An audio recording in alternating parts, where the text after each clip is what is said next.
नमस्कार, स्वागत है आप सभी का स्वराज एक्सप्रेस में। आप देख रहे हैं हमारे खास कवरेज महायुद्ध। आपके साथ मैं हूं संयम जैन। ईरान के सुप्रीम लीडर आयतुल्लाह खामनेई की मौत के बाद हालात बेहद तनावपूर्ण हो गए हैं। ईरान ने 40 दिन का राजकीय शोक और 7 दिन की छुट्टी घोषित की है। इसी बीच ईरानी सेना ने इजरायल समेत कई देशों पर हमले शुरू कर दिए हैं। इजरायल में 9 लोगों की मौत हुई है, तो वहीं 3 अमेरिकी सैनिक भी मारे गए हैं। अमेरिका ने बताया कि कुवैत ने गलती से उसके 3 F-15E फाइटर जेट्स को निशाना बनाया। हालांकि पायलट सुरक्षित हैं। साथ ही ब्रिटेन, फ्रांस और जर्मनी ने संयुक्त बयान जारी कर कहा कि वे यूएस के साथ मिलकर ईरान के हमलों को रोकने में मदद करेंगे। ईरान ने साइप्रस स्थित ब्रिटिश एयरवेज पर ड्रोन हमला किया, जिसके बाद ब्रिटिश सेना ने जवाबी कार्रवाई शुरू की है। इस जंग में भारत पर भी असर दिख रहा है, जहां कुवैत, ऑस्ट्रिया, ओमान, लेबनान में भारतीय दूतावासों में जहां फंसे भारतीयों के लिए एडवाइजरी जारी की गई है।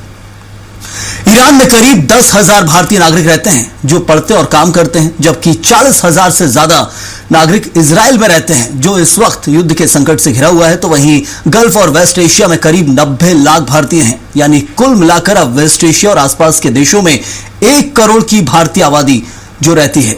बीते 2 दिनों से 760 से ज्यादा इंटरनेशनल फ्लाइट्स कैंसिल हुई हैं। दिल्ली एयरपोर्ट पर ही 87 फ्लाइट्स रद्द रही। तो वहीं ओमान की खाड़ी में एक तेल टैंकर पर ड्रोन अटैक हुआ था, जिसमें एक भारतीय नाविक की जान चली गई।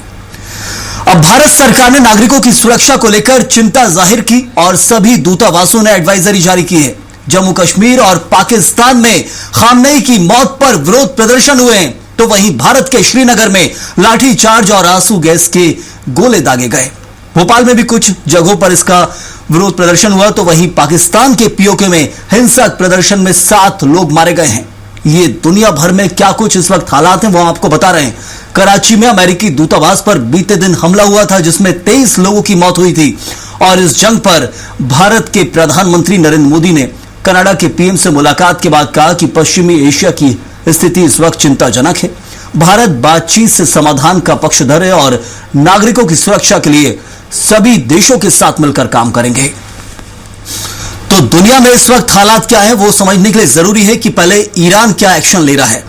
बीते दिन ईरान के सुप्रीम लीडर खामनेई की मौत के बाद जो ईरान बौखलाया हुआ है और लगातार अटैक कर रहा है उन देशों पर जहां अमेरिकी सेना के कैंप है, और उन सेना के कैंपों को निशाना बनाया जा रहा है। इसमें खासतौर पर वो खाड़ी के देश जो अमेरिकी सेनाओं के कैंप बने हुए थे अब तक, जो अमेरिका की पनाह में सुरक्षित थे, लेकिन वही अब खतरे का कारण बन गए हैं, क्योंकि अमेरिका ने जो अटैक किया है इजरायल के साथ मिलकर ईरान पे, वो इस वक्त उसकी जवाबी कार्रवाई अब भारी पड़ रही है देशों पर, चाहे वो सऊदी अरब हो, ओमान हो, यूएई हो। इसके अलावा जो दूसरे देश लगे हुए हैं, छोटे छोटे कुवैत हो, कतर हो, इन देशों पर भी इसका गहरा असर देखने को मिल रहा है।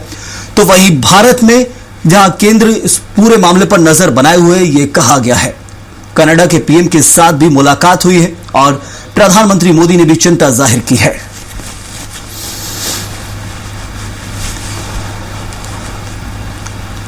तो चलिए इसी मुद्दे पर चर्चा भी करेंगे। हमारे साथ 2 खास मेहमान जो मौजूद हैं इस वक्त। नूरी कायनात भारतीय मूल की वरिष्ठ पत्रकार दुबई से जुड़े हुए हैं, स्वागत है आपका।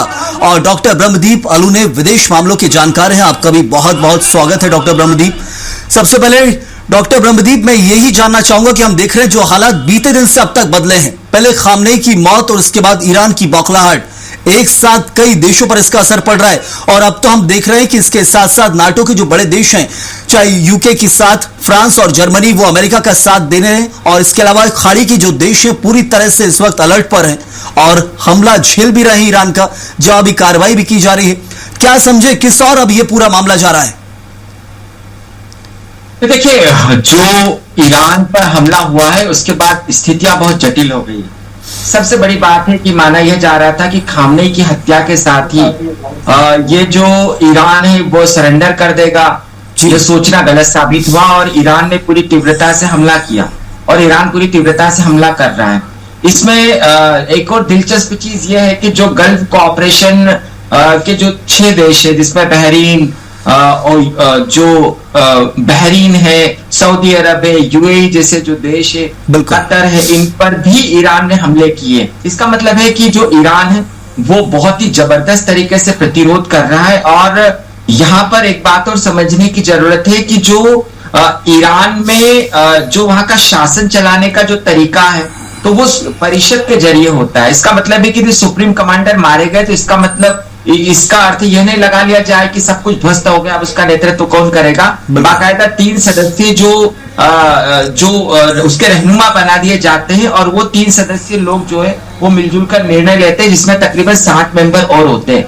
अब खामनेई ने कट्टरपंथियों का पूरा एक दल तैयार किया है। तो अब यह युद्ध जहां पर जा रहा है तो 2 बातें, यदि इन्हीं कट्टरपंथियों में से एक के बाद एक सुप्रीम लीडर बनते रहे तो फिर ना तो अमेरिका के मंसूबे कामयाब हो सकते, ना इजराइल के मंसूबे कामयाब हो सकते। और सबसे बड़ी बात है कि जो वहां की आवाम लगातार विरोध प्रदर्शन कर रही है, वहां की महिलाओं पर जो अत्याचार है उनको भी कोई राहत नहीं मिल सकती। लेकिन वहीं पर तो फिर लक्ष्य क्या समझे डॉक्टर ब्रह्मदीप, हम लक्ष्य क्या समझे इस वक्त? अमेरिका और इजराइल का जो लक्ष्य था परमाणु ताकत नहीं बनने देना ईरान को, उसके लिए लगातार पहले कई चेतावनी दी जाती है और चेतावनी के बाद अब फिर हमला किया गया तो खामनेई तो मारे गए, लेकिन उसके बाद एक और सुप्रीम लीडर बन गए और ये आप खुद कह रहे हैं कि ये अब रुकेगा नहीं वक्त, क्योंकि हमने देखा इस्लामिक रिवॉल्यूशन के बाद सुप्रीम लीडर ही सर्वोच्च होते हैं ईरान में। और अब ऐसे में क्या कुछ निर्णय अमेरिका लेगा? क्या पूरा खात्मा? कितने लोगों की जान जाएगी? नहीं, देखिए बिल्कुल सही बात है आपकी। सबसे महत्वपूर्ण यह है कि अमेरिका का लक्ष्य जो परमाणु, जो यह संदेह किया जाता है कि ईरान परमाणु बम बना रहा है, तो ऐसा संदेह तो इराक पर भी हुआ था और वहां पर कुछ मिला नहीं था।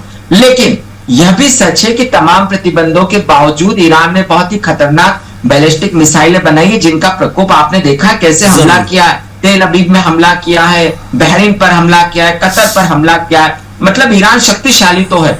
तो अब अमेरिका का सबसे बड़ा टारगेट यह होगा कि ballistic missile, supersonic missile, hypersonic missile जो भी ईरान ने बनाई है, और उसके साथ साथ उसके वो परमाणु ठिकाने, क्योंकि आईएईए की भी बैठक थोड़ी देर पहले अब समाप्त हुई है और अभी उसकी रिपोर्ट भी आने वाली है। तो क्या कोई ऐसे परमाणु ठिकाने तो नहीं ईरान ने बना लिए जिसका वो उपयोग बैलिस्टिक मिसाइल में कर पाएगा?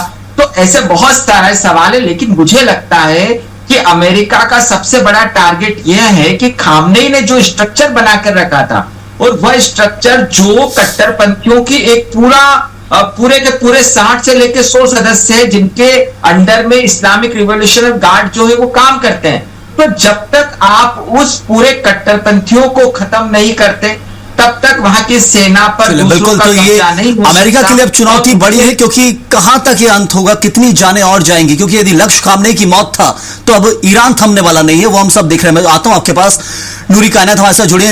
नूरी जी, एक महत्वपूर्ण सवाल है, भारतीयों की एक बड़ी आबादी जो रहती है खाड़ी देशों में, खासतौर पर यूएई और आसपास के देशों में, क्या कुछ इस वक्त वहां हालात है? बताया जा रहा है कि ईरान के लगातार हमले से बहुत अंडरग्राउंड कर दिया गया है लोगों को, और दूसरी तरफ हालात चिंताजनक बताए जा रहे थे। बताइएगा क्या स्थिति इस वक्त बताई जा रही है? जी देखिए, हालात चिंताजनक जरूर है, क्योंकि जिस तरह का माहौल बना हुआ है, पहली बार ऐसा हुआ है कि यूएई के लोगों ने, यूएई में रह रहे लोगों ने, यूएई की सरकार ने इस तरह के हालात देखे हों, क्योंकि यूएई हमेशा से शांति का प्रतीक माना गया है। यहाँ पे कभी भी किसी भी देश के साथ यूएई के कोई पर्सनल दुश्मनी आज तक देखने को नहीं मिली है। तो यहाँ रह रहे लोगों में थोड़ा बहुत डर जरूर है, क्योंकि पहला एक्सपीरियंस रहा है, ये पहली बार हम आवाजें सुन रहे हैं जो इंटरसेप्ट किया जा रहा है ईरानी मिसाइल्स को यूएई की तरफ से। जाहिर सी बात है, जोरदार धमाके की आवाज भी आ रही है कई बार रह के, तो लोगों में थोड़ा बहुत डर जरूर है। लेकिन लगातार प्रशासन की तरफ से आश्वासन दिया जा रहा है, सिक्योर किया जा रहा है, और टाइम टू टाइम जो है इमरजेंसी अलर्ट हम सबके मोबाइल पे आ रहे हैं। जब भी कुछ इस तरह की कोई बड़ी आवाज आने की आशंका है तो हमें पहले से अलर्ट किया जा रहा है, और हमें ये भी कहा जा रहा है कि आप घरों में रहें, और जब तक बहुत ज्यादा जरूरी ना हो ओपन एरिया में, खुले एरिया में या घरों से बाहर ना जाएं। तो ये एहतियात के तौर पे लगातार हमें मतलब सरकार जो है हमारे संपर्क में लगातार है। बिल्कुल, हम देख रहे हैं कि एक बताया गया जो आंकड़ा कि 1 करोड़ से ज्यादा की आबादी है, जो करीबन 8 से 9 देशों में जो भारतीय प्रवासी रहते हैं वहां पर। और इस वक्त दुबई जो कि एक बड़ा टूरिस्ट स्पॉट है, पूरी दुनिया का सबसे बड़ा इंटरनेशनल एयरपोर्ट दुबई में, पूरी दुनिया घूमने के लिए दुबई पहुंचती है। तो ऐसे में वहां क्या स्थिति है? क्या इंटरनेशनल फ्लाइट्स का संचालन अब तक हो पाएगा? क्योंकि हम देख रहे हैं कि वहां बताया जा रहा था रनवे के आसपास भी मिसाइल्स गिराई जा रही हैं।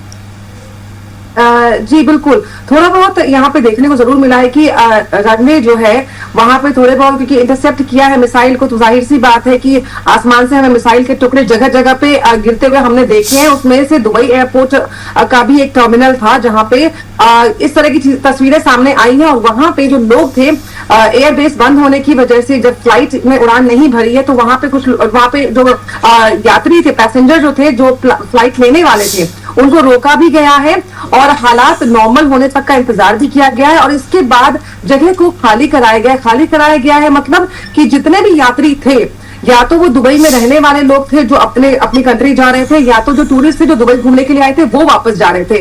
तो इन दोनों ही तरह के यात्रियों का प्रॉपर इंतजाम किया गया है। जो रेजिडेंट्स हैं यहाँ के, उन्हें अपने घरों में वापस भेजा गया है। जो टूरिस्ट थे उनके लिए यहाँ पे होटल्स में, एयरबीएनबी में और बहुत सारी जगहों पे रहने के इंतजाम किए गए हैं, जिनका सारा खर्चा जो है वो यूएई सरकार उठा रही है।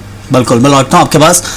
डॉक्टर ब्रह्मदीप, अब हम समझे कि जो खाड़ी देशों में अब तक अमेरिका बैठा हुआ था, खासतौर पर यूएई हो, कतर हो, बहरीन हो, कुवैत हो, सऊदी अरब में बताया जा रहा था, यहाँ जो मिलिट्री कैंप्स हैं यहां से ही हमला किया जा रहा है ईरान के ऊपर, और इन देशों को सुरक्षा भी हासिल थी अमेरिका की अब तक।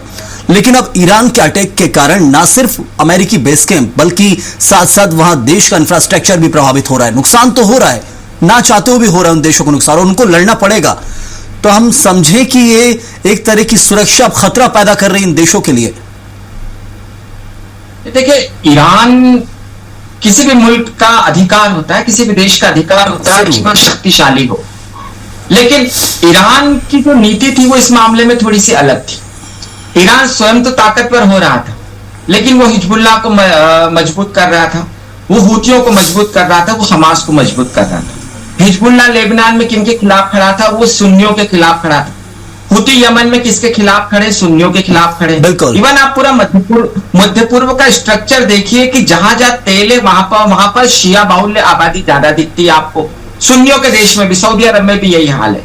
तो जो ईरान इतना बड़ा खतरा बन गया था, इतना बड़ा खतरा इजराइल या अमेरिका के लिए नहीं था, जितना बड़ा खतरा वह इस्लामिक मुल्कों के लिए था, खासकर सुन्नी मुल्कों के लिए। यही कारण है कि आप देखिए, ईरान बेशक ईरान ने जबरदस्त तरीके से इजराइल का प्रतिकार किया है, प्रतिकार कर रहा है, अमेरिका के सामने खड़ा रहा, कई दशकों से बिल्कुल खड़ा रहा, लेकिन आपने क्या? डॉक्टर ब्रह्मदीप, वेस्ट एशिया में पहला न्यूक्लियर पावर बनकर उभरने वाला था ईरान, वो कोशिश थी, यूरेनियम का संरक्षण कर रहा था, और हम देख रहे थे कि उसी का डर अमेरिका को था कई सालों से, और इसराइल को खासतौर पर, क्योंकि इसराइल से उसकी पुरानी जंग रही ईरान की। तो अमेरिका और इसराइल ने मिलकर इस युद्ध को छेड़ा। अब सिर्फ ईरान रिटेलिएट कर रहा है, जवाब दे रहा है।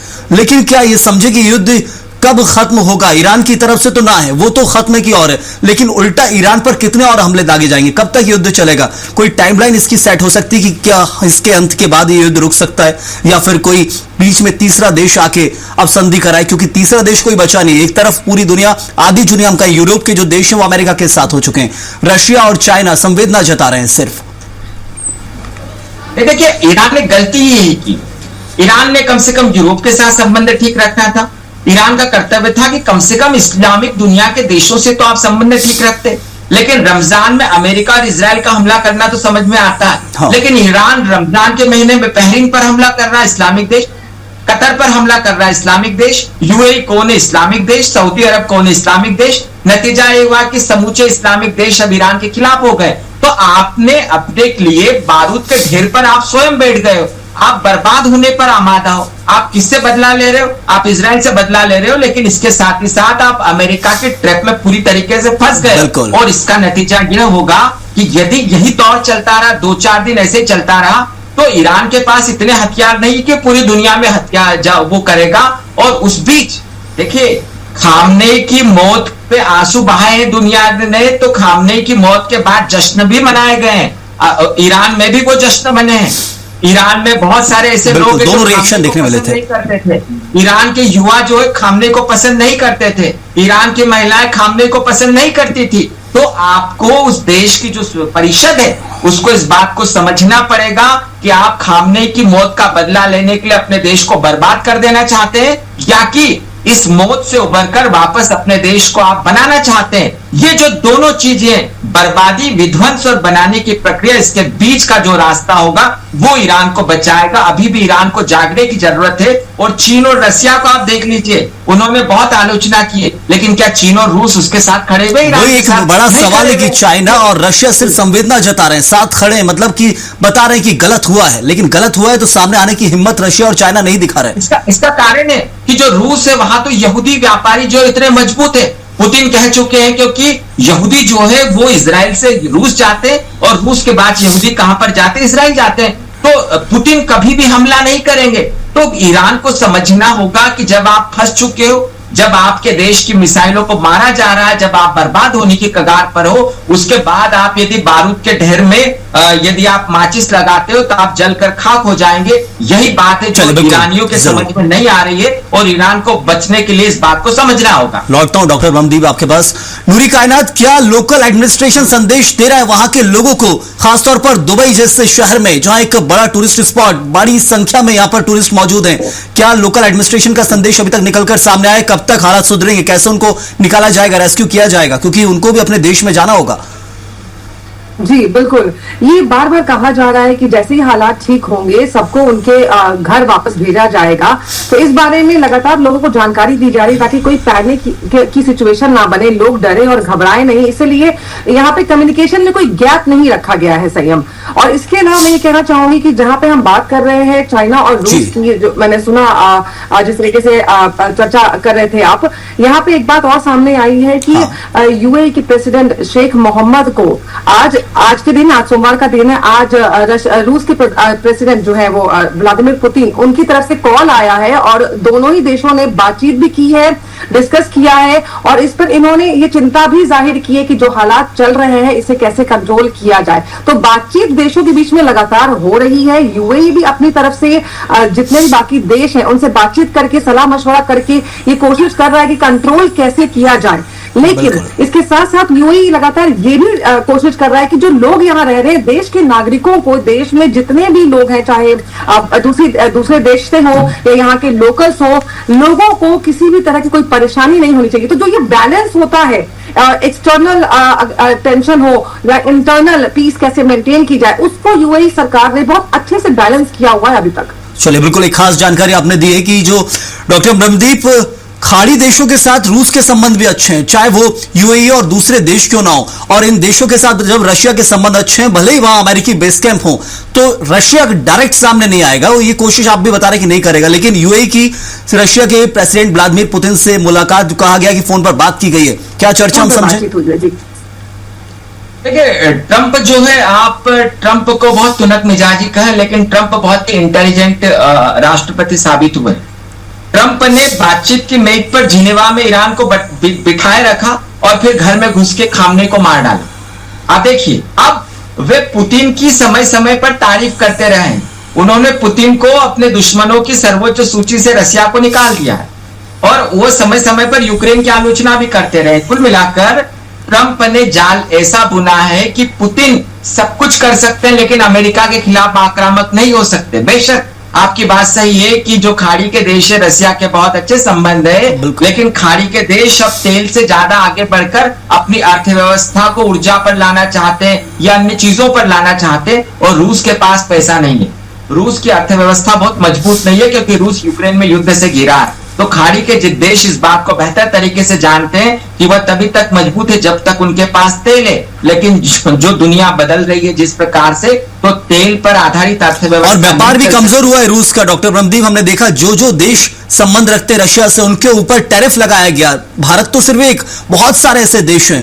तो ऐसे में उन देशों का व्यापार रशिया से कमजोर होना, वहां की अर्थव्यवस्था कमजोर दर्शाता है। रशिया को फिर से उभरना होगा यदि एक बड़ी ताकत बनना है, क्योंकि अमेरिका लगातार विस्तार कर रहा है और डरा रहा है, मैं ये कहूं तो। जी देखिए, आपने मतलब ट्रंप कितने इंटेलिजेंट है कि वेनेजुएला पर कब्जा करके उन्होंने खाड़ी के देशों को संदेश दे दिया है कि यदि आपने हमारी नहीं सुनी तो हम वेनेजुएला से उठाकर तेल भारत और पाकिस्तान को बेच देंगे। तो खाड़ी के देश तो सुरक्षा के तौर पर भी मजबूत है और इतने इंटेलिजेंट है ट्रंप कि उन्होंने सऊदी अरब और पाकिस्तान का एक समझौता करवा दिया है। पाकिस्तान की सीमा ईरान से लगती है आप बताइए, दोनों सुन्नी देश है, मतलब शिया ईरान के खिलाफ सुन्नी देशों का एक गठबंधन बना दिया और उसके नेतृत्व कौन कर रहे हैं? ट्रंप कर रहे हैं। तो अमेरिका की ये जो रणनीति है, इसकी जाल में ईरान फंस गया है। खाड़ी के देश बुरी तरीके से ब्लैकमेल हो रहे हैं और वह रसिया की, पुतिन की, चाइना की, किसी की नहीं सुन सकते। अब यह समय है जबकि ईरान को समझना पड़ेगा। लेकिन एक और खास चीज की खामनेई की मौत के बाद एक वर्ग प्रदर्शन भी कर रहा है पाकिस्तान और हिंदुस्तान में। बीते दिन कराची में, लाहौर में आज देखा गया, कई लोगों की मौत भी हुई कराची में। आज हमने देखा श्रीनगर में, इसके साथ साथ विजयवाड़ा से भी अभी खबर आई कि विजयवाड़ा शहर में भी वहां प्रदर्शन हो रहे हैं खामनेई की मौत के बाद। तो ये एक वर्ग जो परेशान है खामनेई की मौत से, क्या वो मान रहा था कि वो उनका नेतृत्व कर रहा है दुनिया में खामनेई? नहीं, बेशक देखिए, आप खामने की चाहे जितनी आलोचना करें, लेकिन शिया मुसलमानों के सबसे बड़े नेता खामनेई थे जरूर, और वो उनका नेतृत्व भी करते थे। और ये भी मानना पड़ेगा कि शियाओं की आबादी 10 से 15% है और 85% सुन्नी है। लेकिन उसके बावजूद इस्लामिक दुनिया में नेतृत्व का जो दमखम आयतुल्लाह खामनेई ने दिखाया था, वो किसी और ने नहीं दिखाया। और इसी बात से सुन्नी देश डरते थे। और जहां तक भारत में प्रदर्शन हो रहे हैं, पाकिस्तान में, या जो शिया प्रदर्शन कर रहे हैं, तो वो धर्मगुरु की जब मौत हुई है सबसे बड़े धर्मगुरु की, तो वो स्वाभाविक है। पर हाँ, यह प्रदर्शन हिंसक नहीं होना चाहिए। वो प्रदर्शन यदि हिंसक, जैसा पाकिस्तान में भी हमने देखा कि 9 लोग मारे गए, तो वो खराब चीज है। लेकिन हाँ, शियाओं के लिए बहुत महत्वपूर्ण नेता थे खामनेई, जो कि शियाओं के हित के लिए पूरी दुनिया में लड़ते थे। और यही कारण है कि जो शिया है वो आंसू बहा रहे हैं उनकी याद में। जरूर।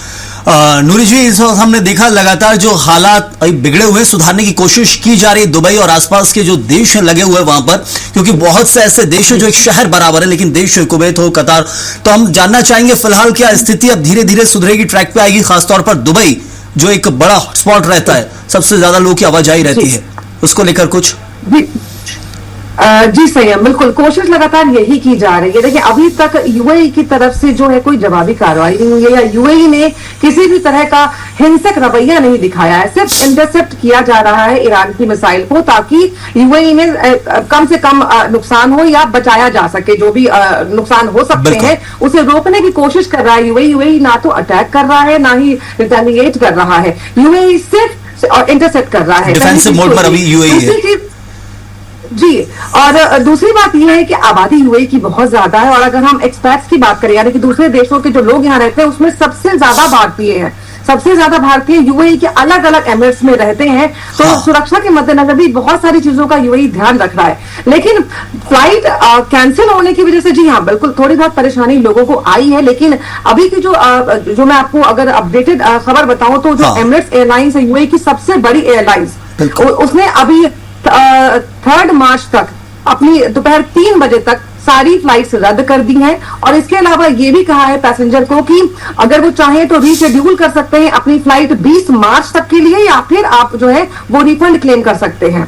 तो ये सारी इंफॉर्मेशन और ये सारी जो जानकारियां हैं लोगों को समय समय पर दी जा रही हैं, ताकि लोगों में किसी भी तरह की जो कहते हैं कि घबराहट या टेंशन जैसा माहौल ना बने। तो बैलेंस यहाँ पे बहुत अच्छे से किया जा रहा है। सरकार साथ है, अभी डिफेंसिव मोड में है, कंपनियां भी साथ हैं बिल्कुल कि आप अपनी फ्लाइट रिशेड्यूल कर सकते हैं। लेकिन मिसाइल का गोला कब कहां गिरेगा ये कह नहीं सकते हैं। बस सुरक्षा मन में, असुरक्षा का जो सबसे बड़ा कारण है वो यह ईरान है। कैसे युद्ध रुकेगा वो एक महत्वपूर्ण सवाल अभी भी बना हुआ है, क्योंकि युद्ध लगातार चल रहा है। लेकिन सबसे जरूरी चीज है कि लोग सुरक्षित रहें और उसकी बचाव की कोशिश वहां की सरकारें कर रही है। वक्त इतना ही था, बहुत शुक्रिया अदा करूंगा आपका नूरी कायनात, बहुत शुक्रिया आपका। साथ ही डॉक्टर ब्रह्मदीप, आपका ही बहुत बहुत शुक्रिया हमारे साथ जुड़ने के लिए, विस्तार से चर्चा करने के लिए। ईरान के सुप्रीम लीडर खामनेई मारे गए हैं, उसके बाद ये ईरान की बौखलाहट है जो सारे खाड़ी के देशों पर देखने को मिल रही है, जहां जहां अमेरिका के मिलिट्री कैंप हैं, चाहे वो यूएई हो, सऊदी अरब हो, उसके अलावा कतर, बहरीन, जो देश लगातार अमेरिका को सपोर्ट करते आए, अमेरिका ने सुरक्षा देती आई थी। लेकिन अब कुछ पल का खतरा है, जब तक ईरान के सारे गोला बारूद या खत्म नहीं हो जाते या फिर कोई संधि नहीं होती है। इस वक्त के लिए फिलहाल इतना ही, आप बने रहिए स्वराज एक्सप्रेस।